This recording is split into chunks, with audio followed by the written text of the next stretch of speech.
Channel comics तक आपके लिए लेकर आया है अमर चित्र कथा की एक और बेहतरीन कहानी, जिसका नाम है पांडवों तथा कौरवों का जन्म।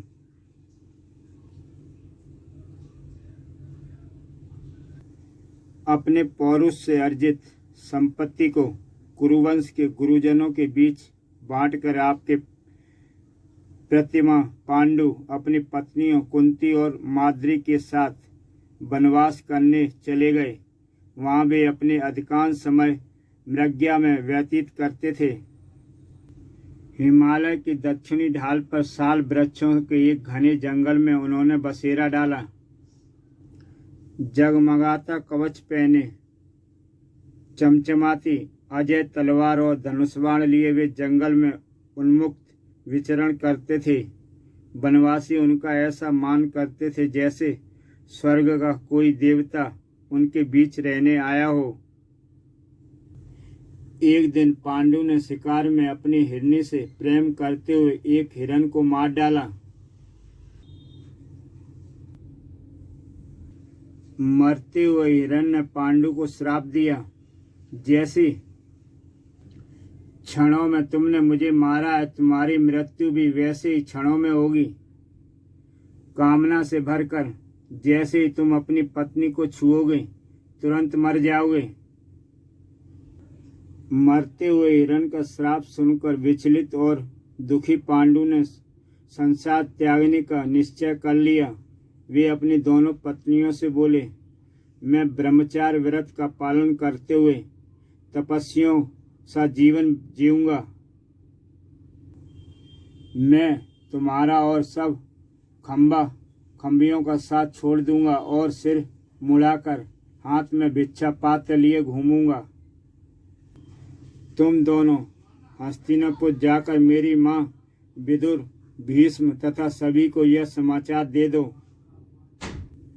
यह सुनकर कुंती और माद्री बोली, राजन, आप हमारा त्याग करेंगे तो हम इसी क्षण अपना जीवन समाप्त कर देंगे। पत्नियों के साथ रहकर भी तपस्या का जीवन जिया जा सकता है। आपके साथ हम भी सांसारिक कामनाएं त्याग देंगे। पांडु ने उत्तर दिया, ठीक है, अब मैं मृत्यु उपरांत तुम दोनों के साथ वानप्रस्थ आश्रम का पालन करूंगा। उसके बाद कुरुराज पांडु ने अपने तथा अपनी पत्नियों के सारे मूल्यवान वस्त्र और आभूषण सुयोग्य ब्राह्मणों को दान कर दिए। फिर परिचालकों को बुलाकर हस्तिनापुर जाकर सबको सूचना दे दो कि अपनी पत्नियों के साथ पांडु ने संसार से मुंह मोड़ लिया है। उदास और दुखी परिचालक हस्तिनापुर चले गए। परिचालकों से भाई के दुर्भाग्य का समाचार पाकर धृतराष्ट्र बहुत बेचैन हुए। उधर एक दिन थके हारे भूखे प्यासे मेरे गुरु व्यास हस्तिनापुर के राजमहल में पहुंचे। गांधारी की सेवा से प्रसन्न होकर उन्होंने उसका इच्छित धृतराष्ट्र जैसे ही शक्तिशाली 100 पुत्रों की मां बनने का वरदान दिया। गांधारी यथा समय पर गर्भवती हुई, किंतु 2 वर्ष बीत जाने पर भी बच्चों का जन्म नहीं हुआ। एक दिन उसने सुना कि कुंती ने एक तेजस्वी पुत्र युधिष्ठिर को जन्म दिया है। ईर्ष्या के आवेश में उतावली होकर उसने अपने पेट पर जोर से हाथ मारा और उसकी कोख से लोहे जैसे कठोर एक मांस पिंड बाहर निकल आया। वह उसे फेंकवाने ही वाली थी कि मेरे गुरु व्यास वहां प्रकट हो गए। यह तूने क्या किया? गांधारी ने सच सच बता दिया। जब मैंने सुना कि कुंती एक बेटे की मां बन गई है, तो मैं भी सहन न कर सकी और ईर्ष्या तथा दुख से मैं यह कर बैठी। हे ऋषि, मैं तो 100 पुत्र जनने वाली थी, लेकिन मैंने पैदा किया है यह मांसपिंड। तो व्यास बोले, हे सुबल की बेटी, मेरा वचन कभी मिथ्य नहीं होता। तुरंत किसी गुप्त स्थान पर 100 घी से भरे 100 पात्र रखवा दो। फिर मेरे गुरु ने उस मांस पिंड पर ठंडा जल छिड़का और उस मांस पिंड को अंगूठे के बराबर टुकड़ों में बांट दिया। एक दाएं घी भरे पात्र में एक टुकड़ा डालती गई। जब वह काम चल रहा था तो गांधारी सोच रही थी, महर्षि ने कहा है तो निश्चय ही मेरे 100 बेटे होंगे, किंतु इन भाइयों की अगर एक छोटी बहन भी होती तो मुझे कितना आनंद होता। यदि मैं पतिव्रता हूं तो मुझे एक बेटी भी प्राप्त हो। उसी क्षण मेरे अंतर्यामी गुरु ने उससे कहा, ये रहे तुम्हारे 100 बेटे। यह एक छोटा सा टुकड़ा बच गया है, यह होगी तुम्हारी मनचाही बेटी। मेरे गुरु ने उस अंतिम टुकड़े को भी एक घी भरे पात्र में डाल दिया और फिर हिमालय में अपने आश्रम को चले गए। यथा समय एक पात्र में से दुर्योधन उत्पन्न हुआ। जन्म लेते ही वह गधे की तरह रहका। उसका रहकना सुनकर सियार, चील और कौवे भी चिल्लाने लगे। आंधी चलने लगी और यहाँ वहाँ आग लग गई। भयभीत धृतराष्ट्र ने भीष्म, विदुर तथा अन्य ज्ञानी जनों को बुलवाया और कहा, राजकुमारों में सबसे पहले जन्म लेने के कारण युधिष्ठिर राजगद्दी का उत्तराधिकारी होगा, जो उचित भी है कि तभी, किंतु क्या उसके बाद मेरा यह पुत्र राजा बन सकेगा? सच सच बताइए, इसके भाग्य में क्या लिखा है?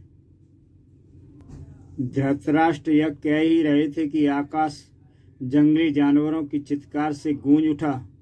यह अपशगुन देखकर विदुर बोले, ये तो इस बात के लक्षण है कि तुम्हारा बेटा कुरुवंश और राज्य का नाश कर देगा। कुरुवंश की रक्षा के लिए इसे त्यज दो। तुम्हारे पास फिर भी 99 बेटे बचे रहेंगे। अपने वंश और राज्य के हित में इस बालक को त्याग दो। कहा गया है कि कुल की खातिर व्यक्ति को, ग्राम की खातिर कुल का, देश की खातिर ग्राम को और आत्मा की खातिर पूरे संसार का त्याग किया जा सकता है। किंतु बेटे के मोह में धृतराष्ट्र ने यह बात नहीं मानी। दुर्योधन के जन्म के थोड़ी देर बाद धृतराष्ट्र की वैश्या पत्नी ने यशु को जन्म दिया। उसके बाद गांधारी के बाकी 99 बेटे और बेटी दुशाला का जन्म हुआ। मुनिवर, आपने धृतराष्ट्र के पुत्रों के जन्म की रोचक कथा विस्तार से बताई। आपने यह भी बताया कि कुंती ने युधिष्ठिर को जन्म दिया, किंतु यह कैसे संभव हुआ? पांडु तो हिरण के श्राप से ग्रस्त थे, फिर परदादा अर्जुन तथा उसके अन्य भाइयों का जन्म कैसे हुआ? यह कथा भी कृपा करके बताइए।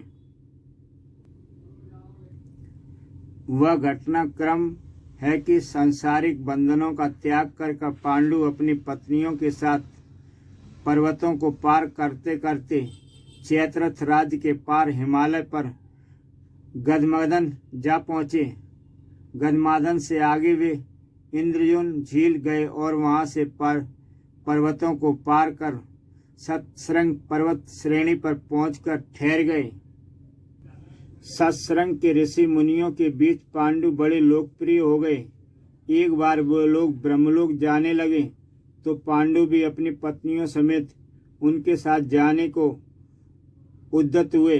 तब ऋषियों ने कहा, सतसरंग के आगे चढ़ाई बहुत कठिन है, ये सुकुमार रानियां उन्हें चढ़ नहीं सकेंगी, अतः तुम मत जाओ। आगे पथ काफी दुर्गम है। इस पर पांडु बोले, तो एक बात बताते जाइए, जिस तरह मेरा जन्म हुआ, क्या वैसे ही किसी उपाय से मुझे भी संतान प्राप्त हो सकती है? ऋषियों ने उत्तर दिया, हमारी दिव्य दृष्टि बताती है कि तुम्हारे भाग्य में पुत्र लिखे हैं, जो भाग में लिखा है उसे अपने प्रयत्न से प्राप्त करो। अपना कर्तव्य करो और फल अवश्य मिलेगा। ऋषियों के वचन सुनकर हिरण्यकश्यप को ध्यान में रखते हुए पांडु ने कुंती को अलग बुलाकर कहा, मनु ने ये विधान किया है कि जो स्वयं संतान उत्पन्न नहीं कर सकते वे किसी अन्य व्यक्ति से उत्पन्न करवा सकते हैं, किसी योग्य व्यक्ति द्वारा। इसलिए मेरी बात सुनो और किसी ब्रह्मज्ञानी की कृपा से पुत्र प्राप्त करो। कुंती बोली, मैं स्वप्न में भी आपके अलावा किसी पुरुष को समर्पण नहीं कर सकती। यूं भी आपसे श्रेष्ठ कौन है संसार में। मैं आपकी धर्मपत्नी हूँ। मेरे बच्चों के पिता आप ही होंगे। बच्चों को जन्म देकर मैं आपके संग स्वर्ग जाऊंगी। पांडु नीति शास्त्र के पंडित थे। वे कुंती से बोले, प्राचीन काल में स्त्रियां अपना इच्छा के अनुसार जीने को स्वतंत्र थीं।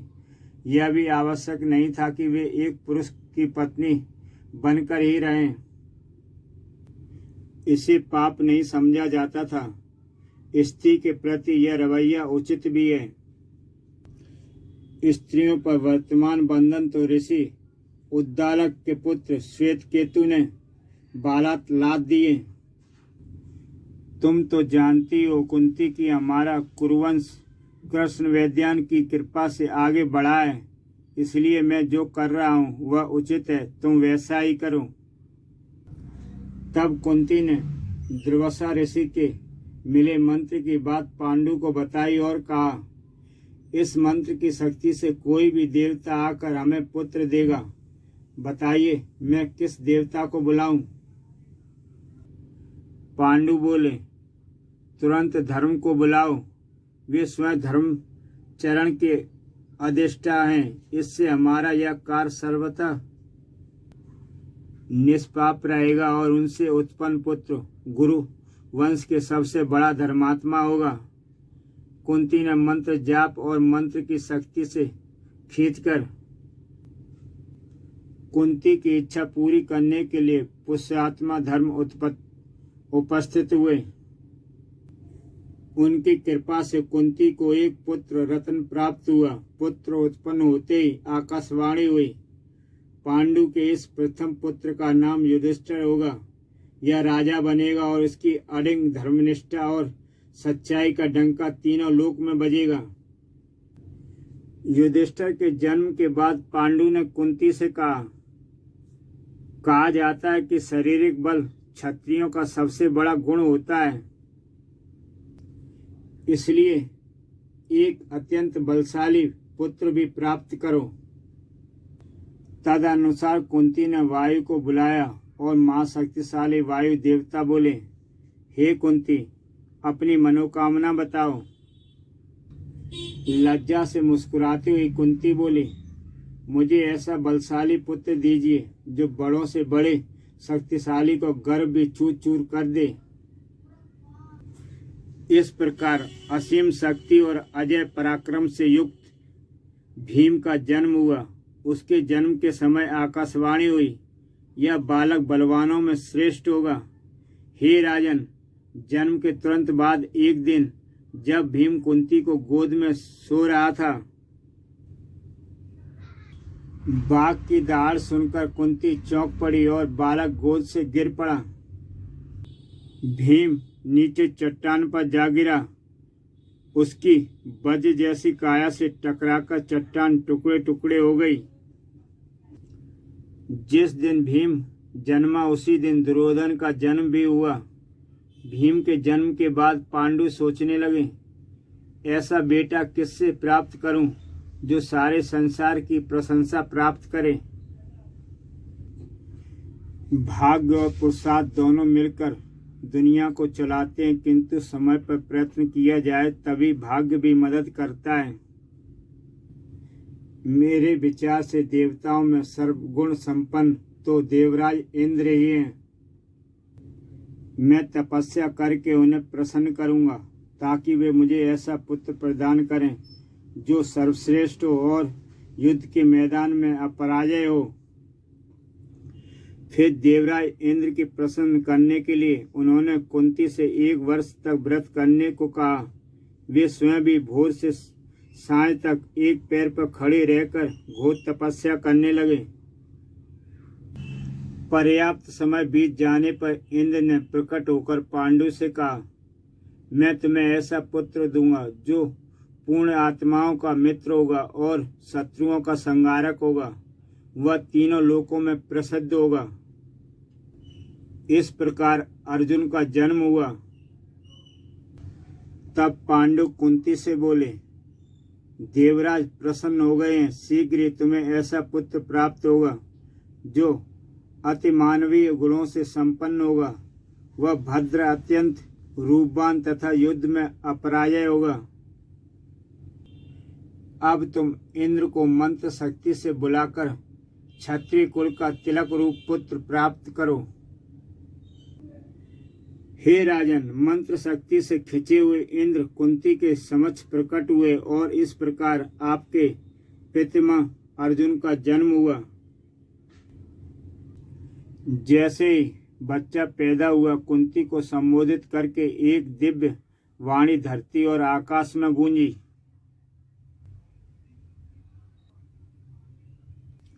यह स्पष्ट आकाशवाणी सुनकर संत संगवासी ऋषियों और आकाशवाणी देवताओं को अपार हर्ष हुआ। देवदूतों ने भी समस्त दिशाओं से आकर देवताओं के साथ कुंती के पुत्र की अभ्य प्रार्थना की और कुंती और उसके पुत्र पर पुष्प वर्षा की। इस अपूर्व दृश्य को केवल सप्तशृंग के ऋषियों ने देखा। यह देखकर वे पांडु के पुत्रों से और अधिक प्रेम करने लगे।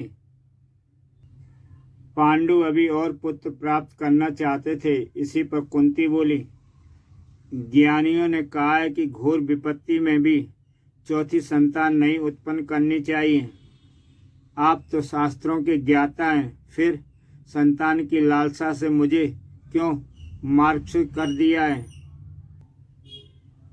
और फिर इस प्रकार आश्रम में उनका जीवन व्यतीत होने लगा। हे मुनि, तब फिर मेरे पुरखे नकुल और सहदेव कैसे उत्पन्न हुए? वे पांडु की दूसरी पत्नी शल्य की बहन माद्री से उत्पन्न हुए थे। कुंती और गांधारी के पुत्र के जन्म के बाद माद्री ने पांडु से एकांत में कहा, आपने केवल कुंती को महत्व दिया, इसका मुझे दुख नहीं है, मैं उससे छोटी हूँ। गांधारी ने 100 पुत्रों को जन्म दिया, इसका भी मुझे दुख नहीं है, किंतु यह दुख अवश्य है कि कुंती ही की तरह आपकी पत्नी होते हुए भी मैं निसंतान रह गई। कुंती यदि अपने मंत्र से मुझे लाभ उठाने दे तो आपकी मनोकामना भी पूरी हो जाएगी, किंतु वह आपका प्रेम प्राप्त करने में मेरी प्रतिद्वंदी है, इसलिए उससे स्वयं मंत्र मांगने में मेरी हटी होती है। यदि आप मेरी बात से सहमत हैं तो कृपा करके कुंती से बात कीजिए। पांडु बोले, मैं स्वयं भी यही सोच रहा था, लेकिन तुमसे कहने से संकोच होता था कि ना जाने तुम क्या सोचोगी। अब तुम्हारे मन की बात जान गया हूँ। मैं कुंती से बात करूँगा और मुझे विश्वास है वह मान जाएगी। पांडु कुंती के पास जाकर बोले, अपने वंश का विस्तार करने और अपना नाम अमर करने के लिए कुंती तुम्हें एक काम करना होगा। हे कुंती, माद्री को मां बनने में सहायता करो।